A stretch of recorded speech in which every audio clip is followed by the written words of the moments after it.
আল্লাহ রাব্বুল আলামিনের হাবিব বিশ্ব নবী মুহাম্মদ রাসূলুল্লাহ সাল্লাল্লাহু আলাইহি ওয়াসাল্লাম বলেন, যে ব্যক্তি আল্লাহর দিকে এক বিঘাত এগিয়ে আসে, আল্লাহর রহমত তার দিকে এক হাত এগিয়ে যায়। সুবহানাল্লাহ।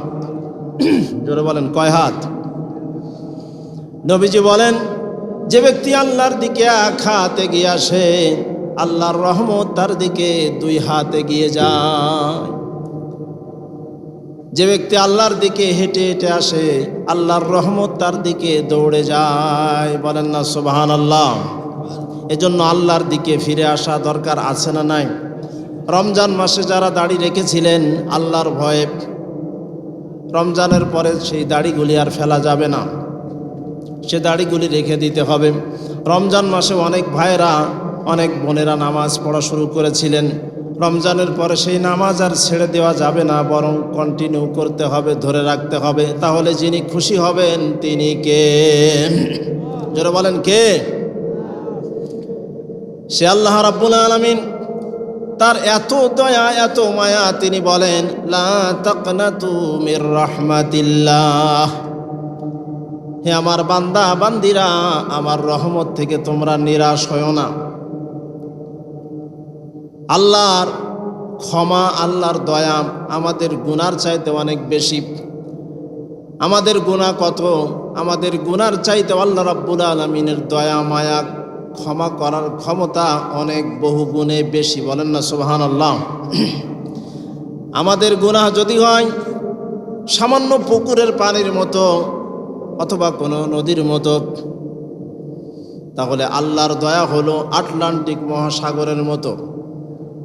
সে আল্লাহ রাব্বুল আলামিন বলছেন, তোমার গুনাহ হয়েছে, ভুল করেছো, 60 বছর 50 বছর হয়ে গেছে, আমার পথে ফিরে আসো নাই। যদি এখনো ফিরে আসো, বিশ্ব নবী মুহাম্মদুর রাসূলুল্লাহ সাল্লাল্লাহু আলাইহি ওয়াসাল্লাম বলেন, যে ব্যক্তি আল্লাহর দিকে ফিরে আসে, আল্লাহর রহমতের দিকে ফিরে আসে, আসার কারণে আল্লাহ পাক কেমন খুশি হয় তোমরা জানো নাকি? নবীজি তার সাহাবীদেরকে জিজ্ঞাসা করলেন। নবীজি বললেন, মরুভূমির ভিতরে একটা পথিক যখন চলতেছে, মরুভূমিতে চলতে হয় উটের উপরে খাবার দাবার নিয়ে। আজ থেকে 1500 বছর আগের কথা বলছি, যখন মানুষ উটের উপরে সমস্ত খাবার দাবার বহন করে শত শত মাইল সফর করত। নবীজি বলেন, কোনো এক পথিক এভাবে উটের উপরে খাবার দাবার নিয়ে যখন রওনা দিল, শত শত মাইল যখন অতিক্রম করলাম, একটি গাছের নিচে সে শুয়ে পড়ল ক্লান্ত হয়ে। যখন ঘুমিয়ে পড়লাম, ঘুম থেকে উঠে দেখে সেই উটও নাই, তার খাবারও নাই। এখন সে মনে মনে বলল, আমি যদি যেখান থেকে এসেছি সেখানেও হেঁটে যাই মারা যাব, আবার যেখানে যাব সেখানেও যদি হেঁটে যাই তাও মারা যাব। সুতরাং হেঁটে আর কষ্ট করে লাভ নাই, এই গাছের নিচে আমি আবার ঘুমিয়ে পড়ি, এখানেই আমার মৃত্যু হয়ে যাক, সেটাই ভালো হবে। নিশ্চিত মৃত্যু জানার পরে সে ওই গাছের নিচে যখন শুয়ে পড়ল, আবার ঘুমিয়ে গেল। ঘুম থেকে উঠে দেখে তার সেই হারিয়ে যাওয়া উট তার মাথার সামনে দাঁড়িয়ে রয়েছে। সুবহানাল্লাহ। আল্লাহ রসুল বলেন, হে আমার সাহাবীরা, বলো তো দেখি এই ব্যক্তি কেমন খুশি হলো। আপনারা বলেন, এই ব্যক্তি কেমন খুশি? মহা খুশি।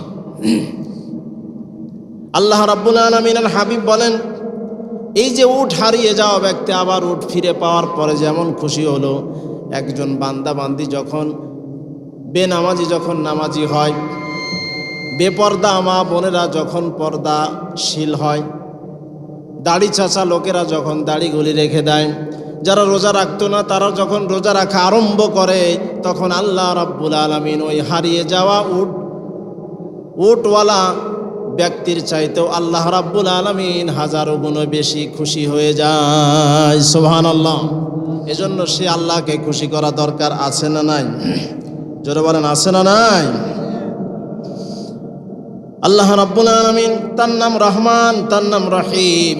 তিনি অত্যন্ত দয়ালু, দয়া করেছেন, মায়া করেছেন, ভালোবেসেছেন, আমাদেরকে এখানে উপস্থিত হওয়ার মতো তৌফিক দান করেছেন। আল্লাহ রাব্বুল আলামিন বলেন, ওয়া ইযা কুরিয়াল কুরআনু ফাসতামিউ লাহু ওয়া আনসিতু লাআল্লাকুম তুরহামুন। যেখানে আল্লাহ পাকের কোরআন পাঠ করা হয়, কোরআন তেলাওয়াত করা হয়, সেখানে আল্লাহ রাব্বুল আলামিন রহমত নাজিল করেন। তবে শর্ত হলো চুপ থাকতে হবে, মনোযোগ সহকারে শ্রবণ করতে হবে। ওয়া আনসিতু লাআল্লাকুম তুরহামুন। যদি চুপ থেকে মনোযোগ সহকারে কোরআনের এই কথাগুলি আমরা শ্রবণ করতে পারি, তাহলে এই রহিমপুর ঈদগাহ ময়দানে যিনি রহমত নাজিল করবেন তিনি কে? আল্লাহর নামটা জোরে বলেন আল্লাহ, জোরে বলেন আল্লাহ। আল্লাহ রাব্বুল আলামিন সেই সুযোগ আমাদেরকে তিনি করে দিয়েছেন। আল্লাহ রাব্বুল আলামিন আমাদের জন্য মহাগ্রন্থ আল কোরআন তিনি অবতীর্ণ করেছেন। আল্লাহ পাক কি বলছেন? আমি আপনাদের সামনে যে বিষয়গুলি বলবো সেটা হলো, রমজান মাসে শয়তানকে বাধা ছিল, বেঁধে রাখা হয়েছিল, ঠিক না বে ঠিক? এখন রমজান মাসের পরে সেই শয়তান বাধা না খোলা? খোলা। সেই শয়তান থেকে আমরা কিভাবে বাকি 11টা মাস বেঁচে থাকতে পারি এবং রমজানের ওই ফরহেজগারিতা আমরা কিভাবে বাকি 11টা মাসেও করতে পারি, ফরহেজগারিতা ধরে রাখতে পারি, সে বিষয়ে আল্লাহ রাব্বুল আলামিন আমাকে কিছু কথা বলবার এবং আপনাদেরকে শুনবার তৌফিক দান করুন। বলেন আমিন। আমার সাথে পড়েন আউযু বিল্লাহি মিনাশ শাইতানির রাজিম। বিসমিল্লাহির রহমানির রহিম। আলিফ লাম মিম যালিকাল কিতাবু লা রাইবা ফীহি হুদাল লিল মুত্তাকিন। আল্লাহ রাব্বুল আলামিন হেদায়েতের জন্য আমাদের কাছে কোরআন পাঠিয়েছেন।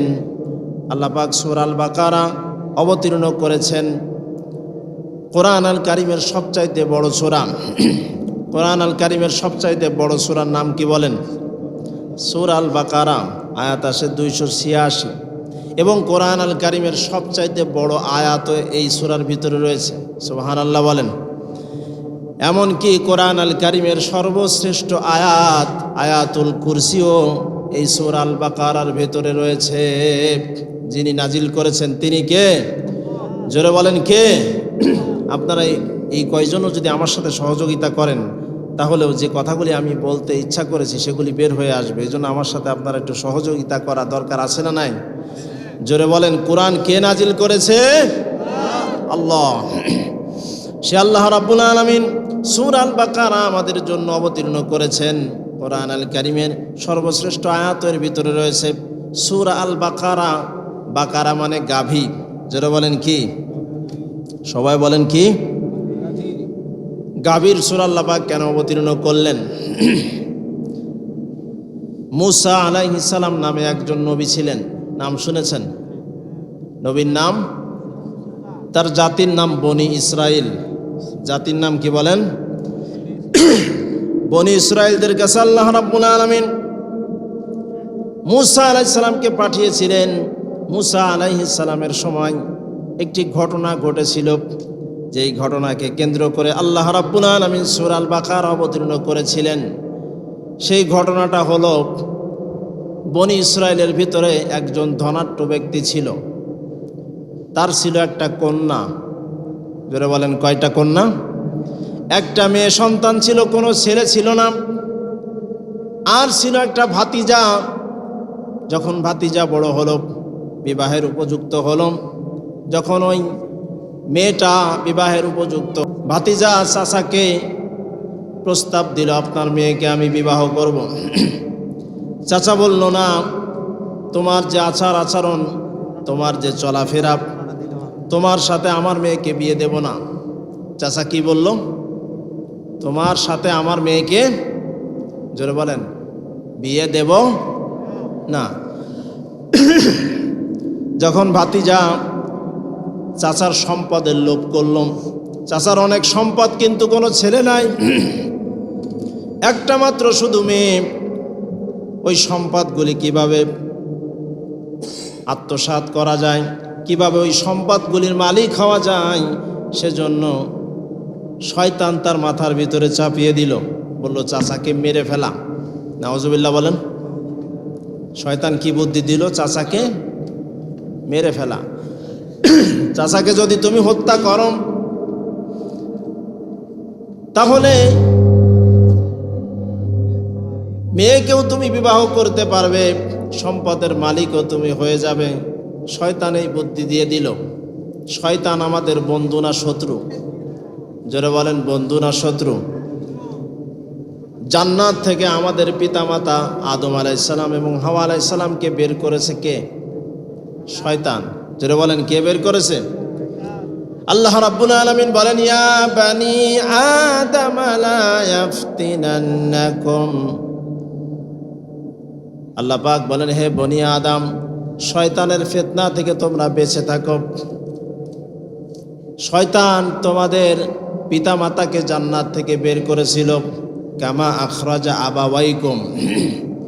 শয়তান তোমাদের পিতামাতাকে জান্নাত থেকে বের করেছিল, আর তোমাদেরকেও সেই জাহান্নামে সে নিতে চায়। ইন্নামা ইয়াদউ হিজবাহু লিয়াকুনু মিন আসহাবিস সাঈর। শয়তান এবং তার দলবলেরা আমাদেরকে জাহান্নামে নিতে চায়। শয়তানের মিশন হলো আদম আলাইহিসসালাম এবং হাওয়া আলাইহিসসালামকে জান্নাত থেকে বের করা, আদম সন্তানগুলিকে জাহান্নামে নেয়া। আমরা কোথায় যেতে চাই? জোরে বলেন, কোথায় যেতে চাই? জান্নাতে যেতে চাই। এটা একটু জোরে বলা যাবে? কোথায় যেতে চাই? জান্নাতে যেতে চাই। আমাদের যে ভয়েস, তাতে কি মনে হয়? ইমানের জোর কম না বেশি? ইমানের জোর আরো বাড়ানো দরকার আছে না নাই? আমরা কোথায় যেতে চাই? আল্লাহ রাব্বুল আলামিন আমাদেরকে জান্নাতে তিনিও নিতে চান, আমরাও জান্নাতে যেতে চাই। এজন্য শয়তান যাতে আমাদেরকে ধোঁকা না দিতে পারে, সেজন্য আল্লাহ রাব্বুল আলামিন আমাদেরকে শিখিয়েছেন। আমার সাথে পড়েন, আউযু বিল্লাহি মিনাশ শাইতানির রাজিম। বিতাড়িত শয়তান থেকে আশ্রয় চাই কার কাছে? আল্লাহ ছাড়া আমাদেরকে কেউ আর আশ্রয় দিতে পারে? আমরা যদি শয়তানকে দূরে রাখতে চাই, শয়তান মুক্ত শরীর, শয়তান মুক্ত ঘর, শয়তান মুক্ত নামাজ, যদি সব কিছু শয়তান মুক্ত চাই, আল্লাহ রসুল আমাদেরকে সব কিছু শিখিয়েছেন। বিশ্বনবী মুহাম্মদুর রাসূলুল্লাহ সাল্লাল্লাহু আলাইহি ওয়াসাল্লাম বলেন, একজন মানুষ যখন ঘুমায় তখন শয়তান তার পেছনে অলসতার 3টি গিরা দেয়। জোরে বলেন, কয়টা? আল্লাহর নবী বলেন, যে মুসলমান ঘুম থেকে ওঠার পর আল্লাহর নাম স্মরণ করে তখন একটা গিরা খুলে যায়। যখন কোনো ব্যক্তি বান্দা বা বান্দি পড়ে আলহামদুলিল্লাহিল্লাযী আহইয়ানা বা'দামা আমাতানা ওয়া ইলাইহিন নুশুর, তখন একটা গিরা খুলে যায়। আল্লাহ রসুল বলেন, যখন সে ওযু করে তখন দ্বিতীয় গিরাটাও খুলে যায়। যখন সে 2 রাকাত নামাজ আদায় করে ফজরের নামাজ, তখন 3 নম্বর গিরাটাও খুলে যায়। গিরা পর্যন্ত গিরা খুলে যায়। আর এই ব্যক্তির দিনটা নামাজ দিয়ে শুরু হওয়ার কারণে সারা দিন তার ভালো হয়, সতেজ ইমানওয়ালা সে হয়ে যায়। আর যদি 3টা কাজ সে করতে না পারে, ঘুমিয়ে থাকলো, ফজর চলে গেল, প্রথম গিরাটা খুলল না, দ্বিতীয় গিরাটাও খুলল না। এখানে আমরা অনেকেই আছি যে গিরাগুলি খুলি নাই। এজন্য শয়তানে আমাদেরকে নাড়াচাড়া করে না। শয়তানে আমাদেরকে এখানে বসতে দেয় না। শয়তানে কোরআন শুনতে দেয় না। কারণ কোরআন আল্লাহর নাম উচ্চারণ করলে শয়তানের গায়ে জ্বালা ধরে। যারা বলেন কি ধরে? যখন আল্লাহর নাম উচ্চারণ করা হয়, যখনই মুয়াজ্জিন আল্লাহু আকবার বলে আজান দেয়, তখন শয়তান দৌড়ায়। ঠিক না বেঠিক? শয়তান দৌড়ায়। তাহলে 3টা গিরা আমরা এভাবে খুলে দিনটা শুরু করতে পারি। যখনই আমরা ফজরের নামাজে দাঁড়িয়ে যাব, বিশ্বনবী মুহাম্মদুর রাসূলুল্লাহ সাল্লাল্লাহু আলাইহি ওয়াসাল্লাম বলেন, ইস্তাউ ইয়াতাদিলু আকিমুস সুফুফাকুম ওয়াতাদিলু ওয়াসুদ্দুল খালাল, ফাঁকা জায়গা পূরণ করো। কারণ নামাজে যদি ফাঁকা জায়গা থাকে সেখানে শয়তান ঢোকার সম্ভাবনা আছে না নাই? এই জন্য নামাজে যদি আমরা শয়তান মুক্ত নামাজ চাই, ওয়াসওয়াসা মুক্ত নামাজ চাই, কয় রাকাত পড়েছি ভুলে যাই, এমন আছে না নাই? যদি এমনটা আমরা না চাই, সুন্দর নামাজ যদি আমরা চাই, তাহলে নামাজে কি পড়তেছি সেটার দিকে লক্ষ্য রাখতে হবে আর ফাঁকা পূরণ করতে হবে। ফজরের নামাজ পড়ে আমরা যখন বাড়িতে আসলাম, বিশ্ব নবী মুহাম্মদ রাসূলুল্লাহ সাল্লাল্লাহু আলাইহি ওয়াসাল্লাম বলেন, যে ব্যক্তি সালাম দিয়ে বাড়িতে বিসমিল্লাহ বলে প্রবেশ করলো, ওই বাড়িতে শয়তান প্রবেশ করতে পারে না। সুবহানাল্লাহ। নবীজি বলেন, এরপরে যখন সে সকালের নাস্তাটা করলো, বিসমিল্লাহ বলে যখন সে খাবার আরম্ভ করলো, এই খাবারেও শয়তান শরীক হতে পারলো না। শয়তান বললে, এই ঘরে আমার থাকার জায়গাও নাই, খাবারের জায়গাও নাই, আমি চলে গেলাম। কে চলে গেল? শয়তান মুক্ত ঘর বাড়ি এভাবে আমাদের হতে পারে। আল্লাহ রসুল বলেন, যে ব্যক্তি ঘুমানোর সময় আয়াতুল কুরসি পড়ে এবং প্রত্যেক নামাজের পরে পড়ে, শয়তান তার কাছে আসতে পারে না। বলেন না সুবহানাল্লাহ। এভাবে শয়তান মুক্ত আমরা হতে পারি। তো বলতেছিলাম, বনি ইসরায়েলের ওই ঘটনা, চাচাকে হত্যা করল সম্পদের লোভে, মেয়েকে বিবাহ করবে, যেই কথা সেই কাজ, নিজের আপন চাচাকে সম্পদের লোভের কারণে হত্যা করে ফেলল। হত্যা করে আরেকজনের ঘরের সামনে রেখে দিল, আরেকজনের ঘরের সামনে রেখে দিল। সকালবেলা যখন মানুষেরা ঘুম থেকে উঠল, ওঠার পরে যার ঘরের সামনে লাশ দেখতে পেল, মানুষেরা তাকে দোষারোপ করতে লাগলো, বলল, তুই হত্যা করেছিস। যার ঘরের সামনে, সে বলে, আমি কিছুই জানি না। সে কি বলে? আমি কিছুই জানি না। যখন এরকম বাক বিতণ্ডা হতে লাগলো, তর্ক বিতর্ক হতে লাগলো হত্যাকারীকে এই বিষয় নিয়ে, তখন ওই সময় যারা বুদ্ধিমান ছিল, সমাজের যারা নেতা ছিল, মাতব্বার ছিল, তারা বলল, তোমরা খামাকা কেন তর্ক বিতর্ক করছো? তোমাদের এই জামানায় মুসা পয়গম্বর উপস্থিত রয়েছেন, চলো আমরা তার কাছে যাই। বলেন সুবহানাল্লাহ। জোরে বলেন সুবহানাল্লাহ। আমরা তখনই বলি যখন আশ্চর্য কিছু ঘটে। সামনে আশ্চর্য ঘটনা অবশ্যই ঘটবে, শুনতে থাকুন। আল্লাহ রাব্বুল আলামিন সেই ঘটনা কোরআন আল কারীমে সূরা আল বাকারার ভিতরে বলেছেন, ওয়া ইয ক্বালা মূসা লিকাওমিহি ইন্নাল্লাহা ইয়া'মুরুকুম আন তাযবাহু বাকারা। এই সেই বাকারা। মূসা আলাইহিস সালামের কাছে গেল কওমের লোকেরা, বনী ইসরাঈলা, গিয়া বলতেছে, মূসা বলো তো এই লোকটাকে কে হত্যা করেছে? তোমার আল্লাহকে জিজ্ঞাসা করো, ওহির মাধ্যমে আমাদেরকে সংবাদ দাও, কে তাকে হত্যা করেছে।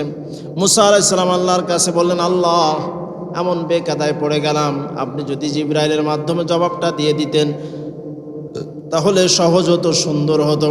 আল্লাহ রাব্বুল আলামিন ওহির মাধ্যমে পাঠিয়ে দিলেন খবর। আল্লাহ পাক বলেন, হে মূসা,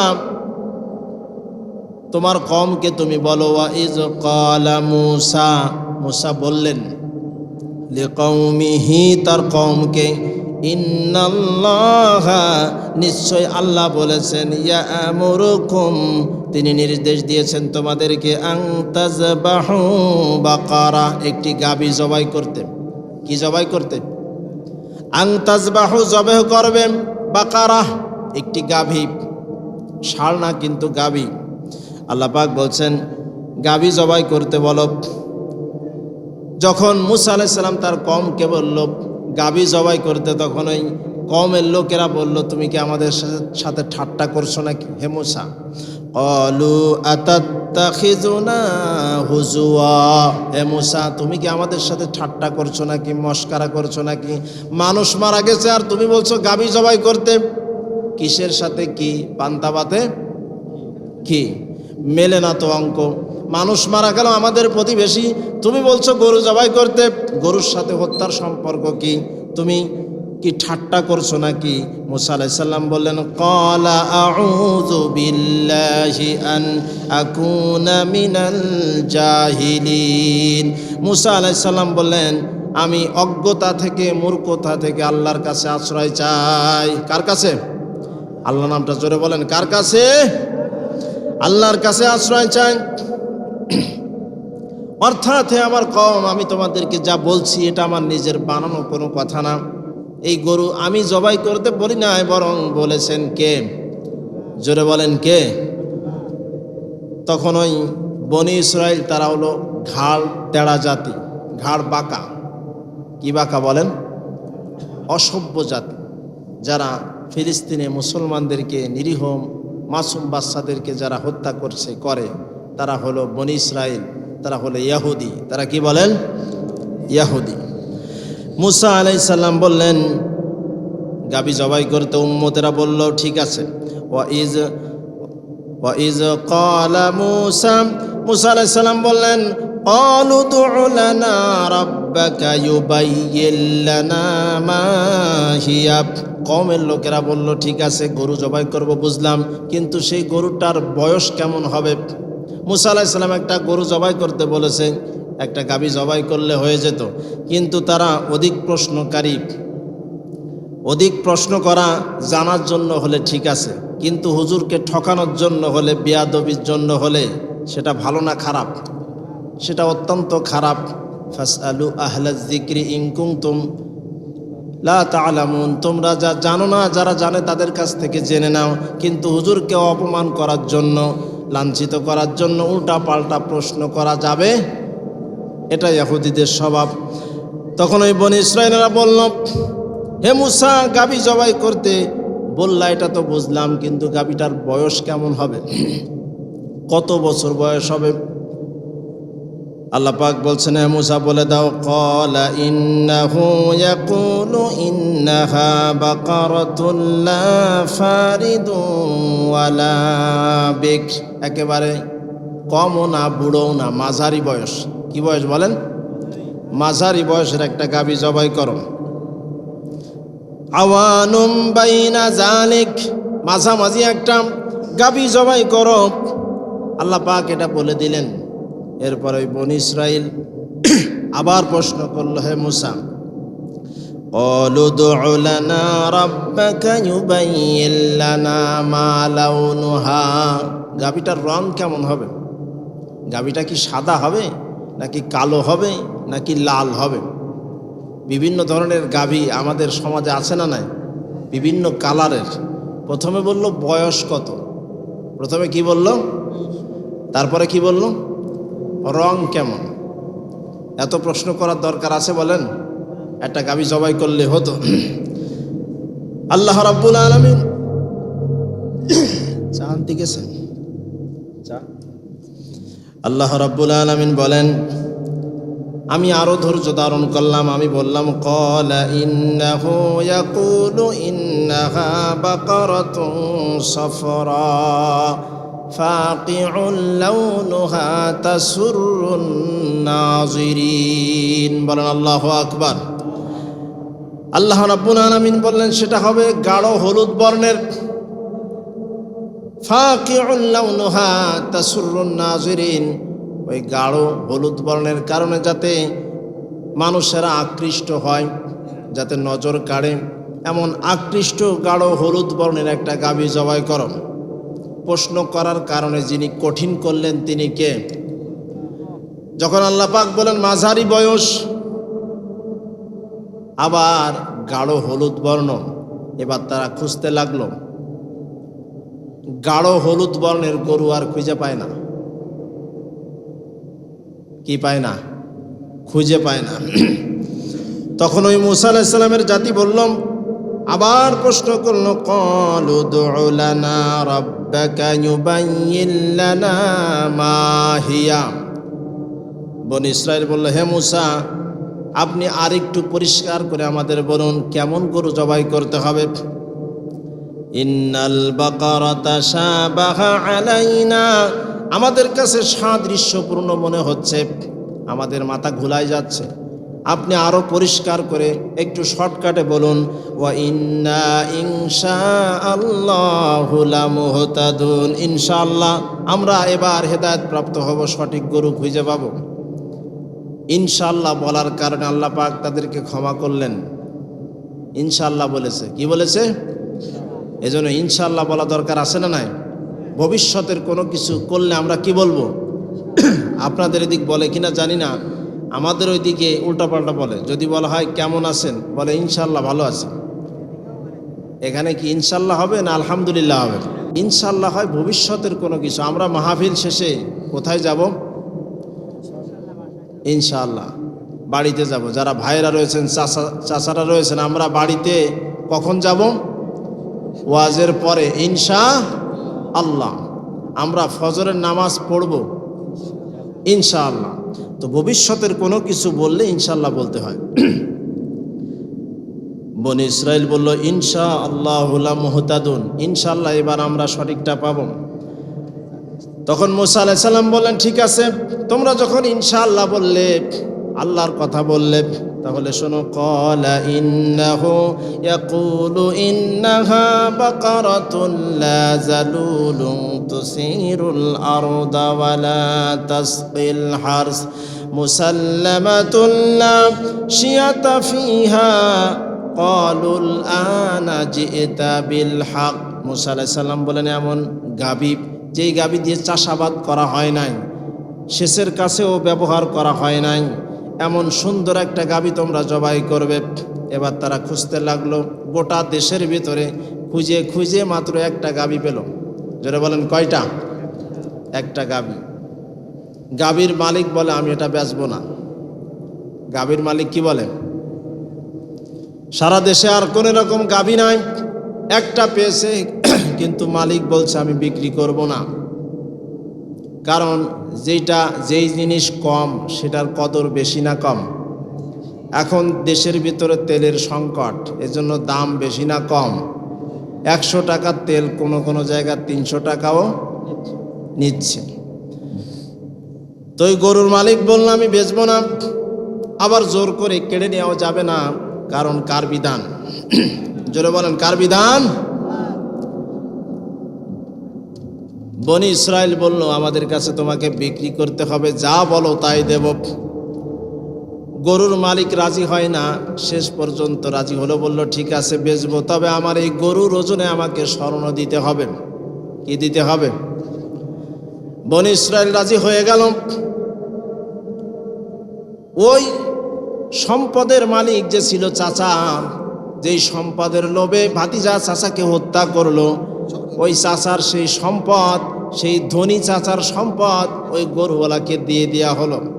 এজন্য বলা হয় সকালবেলা ফকির রে তুই ধনী, সন্ধ্যাবেলা সকালবেলা ধনী তুই ফকির, সন্ধ্যাবেলা সকালে আমরা ধনী, বিকালে ফকির যিনি করতে পারেন তিনি কে? আবার বিকালে ধনীও যিনি করতে পারেন তিনি কে? এজন্য চাইতে হবে কার কাছে?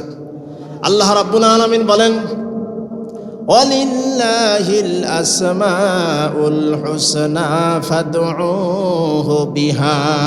আমি আল্লাহর সুন্দর সুন্দর নাম রয়েছে, সেই নামে আমাকে ডাকো। বলেন ইয়া রহমান, ইয়া রহিম, বলেন ইয়া রাজ্জাক, ইয়া গফফার।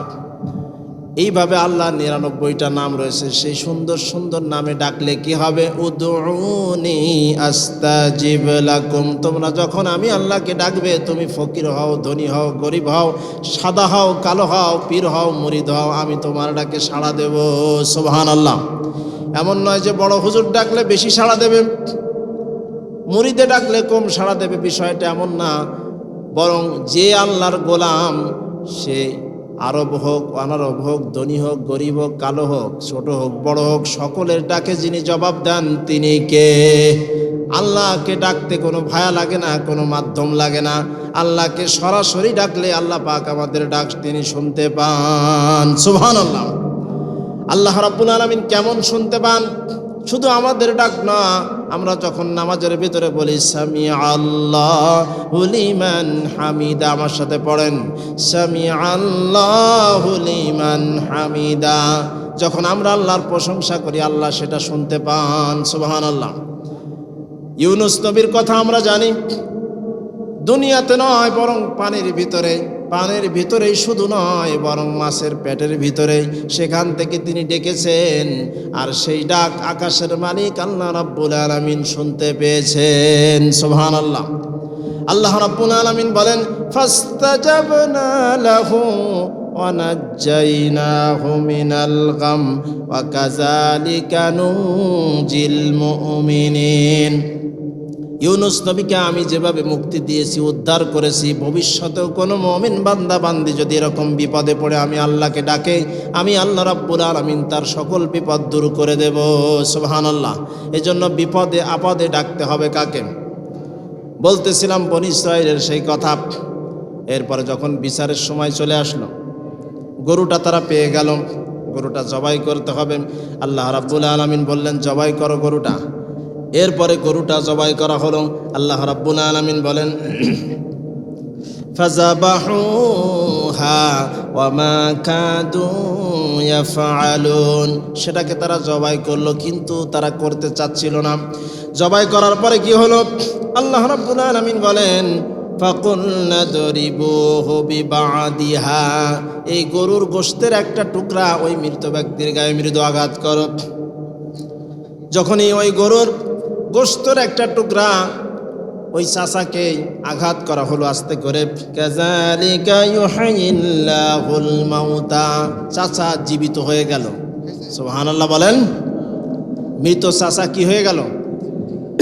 জীবিত হয়ে গেল। কাযালিকা ইউহয়িল্লাহুল মাউতা, এভাবেই আল্লাহ পাক তোমাদেরকেও জীবিত করবেন কিয়ামতের দিন। আমাদেরকে যিনি জীবিত করবেন তিনি কে? কাফেররা বলে কে আমাদেরকে জীবিত করবে?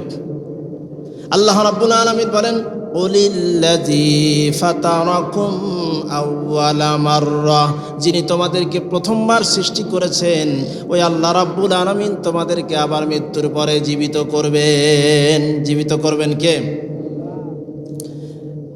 আল্লাহ রাব্বুল আলামিন তিনি বলছেন আমি মৃত ব্যক্তিকে জীবিত করলাম। মৃতকে জীবিত করার ক্ষমতা আল্লাহর আছে না নাই? জোরে বলেন আছে না নাই? মৃত ব্যক্তি জীবিত হয়ে গেল।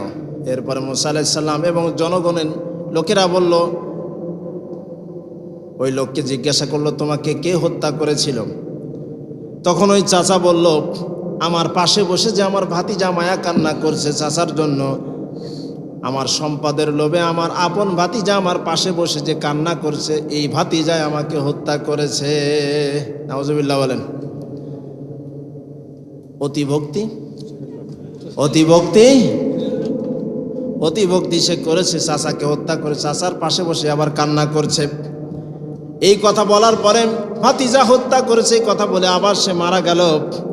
আল্লাহ রাব্বুল আলামিন বলেন ওয়ায়ুরিকুম আয়াতিহি লাআল্লাকুম তাকিলুন, যাদের আকল আছে, যাদের বিবেক আছে, তাদের জন্য এটা আমি আল্লাহ পাকের পক্ষ থেকে নিদর্শনাবলী। সুবহানাল্লাহ। এই বাকারার ঘটনা, মৃত ব্যক্তিকে জীবিত করার ঘটনাকে কেন্দ্র করে সূরা আল বাকারা তিনি অবতীর্ণ করেছেন। যিনি অবতীর্ণ করেছেন তিনি কে? সে আল্লাহ রাব্বুল আলামিন বলছেন এই কিতাব তোমাদের জন্য আমি হেদায়েতের গ্রন্থ হিসেবে অবতীর্ণ করলাম। আলিফ লাম মিম, এটা হুরুফুল মুকাত্তাআত, এর অর্থ আল্লাহ ছাড়া কেউ জানে না। আল্লাহ রাব্বুল আলামিন বলেন জালিকাল কিতাব, এটা হলো ওই কিতাব, লা রাইবা ফি, যার ভেতরে কোনো সন্দেহ। আল্লাহ পাক এখানে জালিকাল কিতাব কেন বললেন? যেহেতু এই কিতাবটা আমাদের কাছে রয়েছে তাহলে হবে হাজাল কিতাব। কাছের কিতাবকে বলা হয় হাজাল কিতাব, দূরের কিতাবকে বলা হয় জালিকাল কিতাব। এখন এই কিতাব আমাদের কাছে না দূরে? যারা বলেন কাছে না দূরে? তাহলে আল্লাহ পাক হাজা না বলে জালিকা কেন বললেন? জালিকা বলার কারণ হলো কোরআনের বাড়ি দুনিয়ায় নয়, বরং কোরআনের বাড়ি হলো আসমানের উপরে লাহুয়ে মাহফুজে। সুবহানাল্লাহ। এই দূরে হওয়ার কারণে আল্লাহ পাক জালিকাল কিতাব বলেছেন। আল্লাহ পাক বলছেন হুদাল লিল মুত্তাকিন, মুত্তাকিদের জন্য এই কিতাব হেদায়েত স্বরূপ। রমজান মাসে আমরা যেটা অর্জন করেছি, সিয়াম অর্জন করেছি, তাকওয়া অর্জন করেছি, বাকি 11টা মাসও যদি আমরা এই তাকওয়া আমাদের ভিতর ধরে রাখতে চাই। তাকওয়া কাকে বলে? হালাল এবং হারাম এই দুটির মাঝে পার্থক্য করা, হালালকে গ্রহণ করা, হারাম থেকে দূরে থাকা, এটাই হলো তাকওয়া। সুবহানাল্লাহ বলেন। আত তাকওয়া হুয়া ইমতিসালুল আওয়ামিরি ওয়া ইজতিনাবুন নাওয়াহি, আল্লাহর আদেশাবলী আল্লাহ যেটা আদেশ করেছেন সেটা গ্রহণ করা, যেটা নিষেধ করেছেন সেটা বর্জন করা, এইটা যে করতে পারবে সে হলো বড় মুত্তাকি। সে ব্যক্তি কি বলেন? আর সেই ব্যক্তিকে যিনি ভালোবাসেন তিনি কে? আল্লাহ রাব্বুল আলামিন বলেন, ইন্নাল্লাহা ইউহিব্বুল মুত্তাকিন, আমি আল্লাহ পাক মুত্তাকিদেরকে ভালোবাসি। মুত্তাকি কারা? আল্লাহ পাক সেই কথা বলছেন, আল্লাযীনা ইউমিনুনা বিল গায়বি ওয়া ইউকিমুনাস সালাহ, যারা গায়েবের প্রতি ঈমান রাখে। গায়েব মানে অদৃশ্য। আল্লাহকে আমরা দেখেছি নাকি? নবীকে আমরা দেখেছি? জোরে বলেন, জান্নাত দেখেছি? জাহান্নাম দেখেছি? দেখি নাই। এই বিষয়গুলি না দেখে যে আমরা ঈমান এনেছি, এই ঈমান আনার কারণে আমরা মুত্তাকি। সুবহানাল্লাহ বলেন। আল্লাহ পাক এজন্য আমাদেরকে বেশি ভালোবাসেন। আল্লাহ রাব্বুল আলামিন বলেন, মুত্তাকিদের আরেকটি গুণাবলী হলো ওয়া ইউকিমুনাস সালাতা, যারা নামাজ কায়েম করে, যারা সলাৎ কায়েম করেন, সলাৎ প্রতিষ্ঠা করেন। সলাৎ পড়া এক জিনিস, কায়েম করা আর এক জিনিস। সলাৎ পড়া মানে নিজে নিজে পড়া, আর কায়েম করা মানে সমাজে প্রতিষ্ঠা করা। পরিবারে নামাজ প্রতিষ্ঠা করতে হবে। আল্লাহর রাসূল বলেন, যে ব্যক্তি পরিবারের কর্তা পুরুষ, তার অধীনস্থ যারা রয়েছে, মুরু আওলাদাকুম বিসসালাতি ওয়া হুম আবনাউ সাবআ সিনিন, 7 বছর বয়সে তোমার সন্তানদেরকে নামাজের কথা বলো। 10 বছর বয়সে নামাজ না পড়লে মৃদু আঘাত করো। পরিবারে যারা থাকবে তাদের ব্যাপারে আল্লাহ পাক জিজ্ঞাসাবাদ করবেন। ব্যক্তির উপর দায়িত্ব হলো তার পরিবারে নামাজ আদায় করা, আর সমাজের যারা নেতা থাকবেন, এমপি মন্ত্রী থাকবেন, তাদের দায়িত্ব হলো সংসদে নামাজ কায়েম করা। যারা বলেন কি করা? এজন্য ভালো ভালো মানুষদেরকে যদি সংসদে পাঠানো যায়, তারা সংসদে গিয়ে রাষ্ট্রীয়ভাবে নামাজ কায়েম করবে। এখানে আমরা যারা বসে আছি সবাই কাপড় পরা আছে না নাই? যারা বলেন আছে না নাই?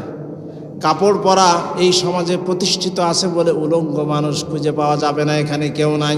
ঠিক তেমনিভাবে নামাজ যদি রাষ্ট্রীয়ভাবে প্রতিষ্ঠা থাকতো, তাহলে বেনামাজি খুঁজে পাওয়া যেত। যারা বলেন যেত। এজন্য আল্লাহ পাক নামাজ কায়েম করতে বলছেন। আল্লাহ পাক বলছেন, যারা নিজে নামাজ আদায় করে, পরিবারের লোকদেরকে নামাজের কথা বলে, তারা মুত্তাকি। তারা কি বলেন? আল্লাহ রাব্বুল আলামিন বলেন, শুধু তাই নয়, ওয়া মিম্মা রাযাকনাহুম ইউনফিকুন, আমি আল্লাহ তোমাদেরকে যে রিজিক দিয়েছি, তোমার যে টাকা পয়সা ওটা রিজিক, তোমার যে সুস্থ শরীর ওটাও রিজিক, তোমার যে সন্তান সন্ততি ওটাও রিজিক, তোমার যে বাড়ি ঘর ওটাও রিজিক, তোমার যে দোকানপাট ওটাও রিজিক, তোমার যে মাঠে সম্পদ আছে, ক্ষেত কামার আছে, ওটাও রিজিক। এই সকল রিজিক থেকে আমি আল্লাহর রাস্তায় যারা ব্যয় করবে, খরচ করবে, তারাও মুত্তাকি। সুবহানাল্লাহ বলেন। আল্লাহ রাব্বুল আলামিন আরো বলছেন, ওয়াল্লাযীনা ইউমিনুনা বিমা উনজিলা ইলাইকা ওয়া মা উনজিলা মিন ক্বাবলিক, আর যারা কোরআন আল কারিমের উপর ঈমান রাখে এবং এর ইতিপূর্বে যত কিতাব আমি আল্লাহ পাঠিয়েছি সকল কিতাবের উপর যারা ঈমান রাখে, তারা হলো মুত্তাকি। আমরা কোরআন আল কারিমের উপরে ঈমান রাখি এবং এর পূর্বে যত কিতাব আল্লাহ পাক পাঠিয়েছেন সকল কিতাবের উপর আমরা ঈমান রাখি, কিন্তু অনুসরণ করতে হবে শুধু কোরআনকে। অনুসরণ করতে হবে কোন কিতাবকে? আল্লাহ রাব্বুল আলামিন বলেন, ওয়াবিল আখিরাতি হুম ইউকিনুন, আর যারা আখিরাতে বিশ্বাস রাখে তারাও মুত্তাকি। আখিরাতের প্রতি আমাদের বিশ্বাস আছে না নাই? কম না বেশি? এই জীবন কিন্তু আসল জীবন না, এই জীবন শেষ নয়, বরং আমাদের যে মৃত্যু ঘটবে, মৃত্যুর পরে একদিন আল্লাহ রাব্বুল আলামিন আবার আমাদেরকে কবর থেকে উঠাবেন, জীবিত করবেন, হিসাব নিবেন। যিনি হিসাব নিবেন তিনি কে? আল্লাহ রাব্বুল আলামিন বলেন, আফালা ইয়ালামু ইযা বু'সিরা মা ফিল কুবুর, আমি কবর থেকে তোমাদেরকে আবার উঠাবো। উঠাবেন কে? আল্লাহ পাক আমাদের যে আমলনামা, এখানে যে আমরা বসে আছি, এটা ভালো কাজ। এই ভালো কাজগুলি আল্লাহ পাক আমলনামায় আমাদের ফেরেশতার মাধ্যমে লিখে রাখছেন। সেই ফেরেশতা হলো কেরামান, সম্মানিত লেখক বৃন্দ। মানুষেরা যেটা ভুল করে, মনে করে যে এক পাশে কেরামান আর এক পাশে কাতিবিন। বিষয়টা এমন না। কেরামান মানে সম্মানিত, কাতিবিন মানে লেখক বৃন্দ, সম্মানিত লেখক বৃন্দ। এখানে একজনের নাম কিরামান আর একজনের নাম কাতিবিন। বিষয়টা এই কিরামান কাতিবিন যে আমাদের লিখে রাখছে, এই আমলনামাটা আল্লাহ রাব্বুল আলামিন আমাদের গর্দানের ভিতরে ঢুকিয়ে রেখেছেন। জোরে বলেন কোথায়? গর্দানের ভিতরে। অকুল্লা ইনসানিন আলজামনাহু তায়রাহু ফি উনুকিহি, গর্দানের ভিতরে রেকর্ডার আল্লাহ পাক ঝুলিয়ে রেখেছেন। অনুখরিজু লাহু ইয়াউমাল কিয়ামাতি কিতাবান ইয়ালকাহু মানশুরা, কিয়ামতের দিন কিতাব আকারে এটা আল্লাহ পাক গর্দান থেকে বের করবেন। বলেন সুবহানাল্লাহ। এখন আল্লাহ পাক এই আমাদের আমলনামাটা এখানে কেন রাখলেন? এখানে রাখারও কারণ আছে। তার কারণ হলো, পৃথিবীতে আপনারা অনেক মানুষ দেখবেন হাত নাই, আছে না নাই? জোরে বলেন আছে না নাই?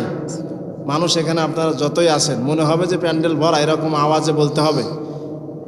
এই পৃথিবীতে এমন মানুষ আছে যাদের হাত নাই, ঠিক না বেঠিক?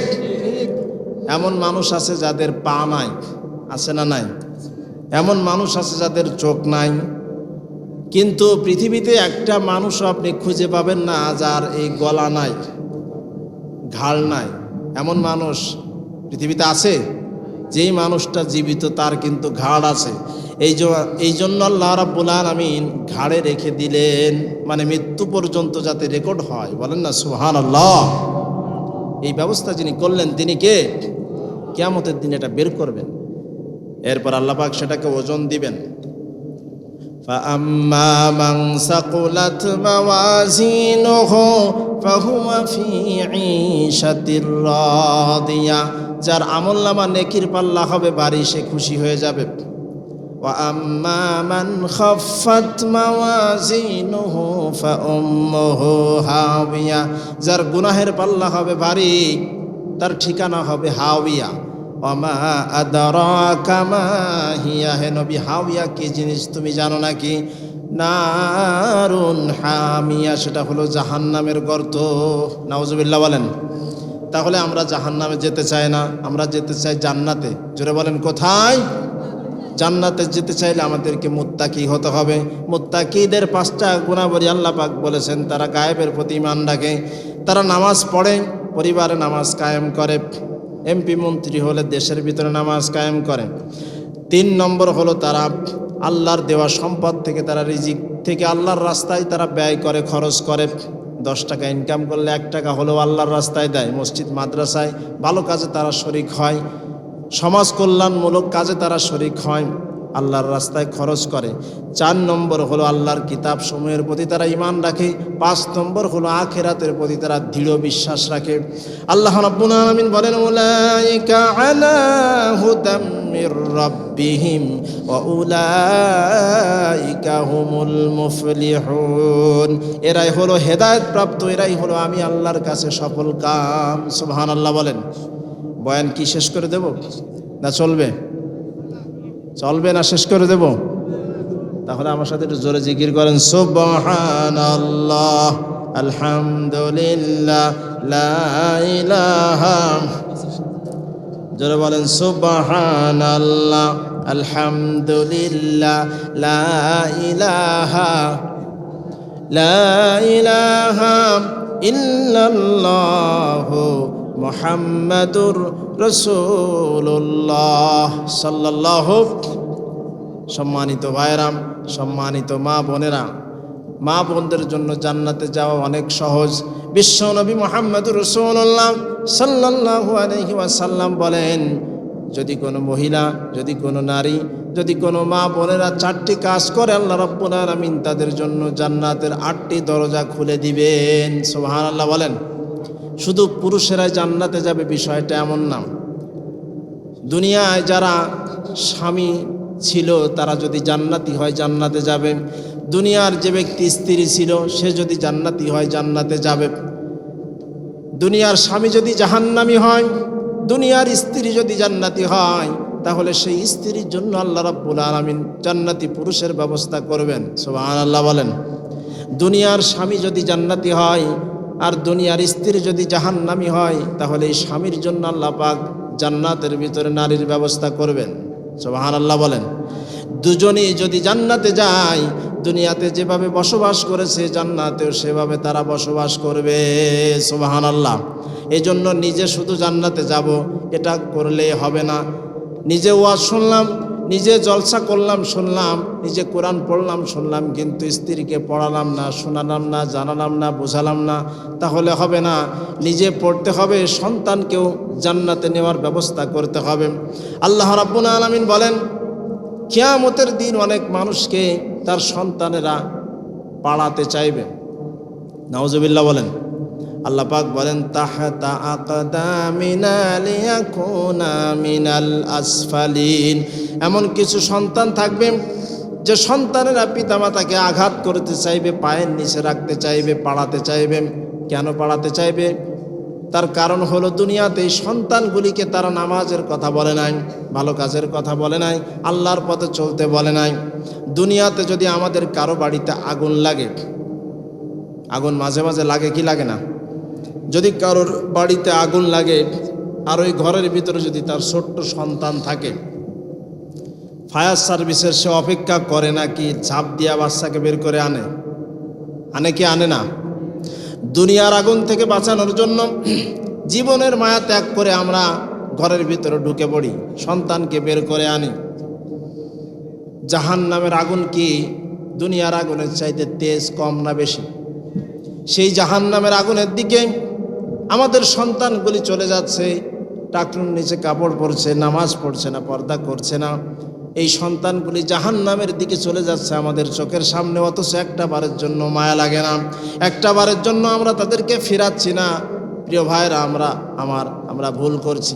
দুনিয়ার আগুন থেকে বাঁচানোর জন্য যেভাবে আমরা চেষ্টা করি, জাহান্নামের আগুন থেকে বাঁচানোর জন্য তার চাইতে বহু গুণে চেষ্টা করা দরকার আছে না নাই?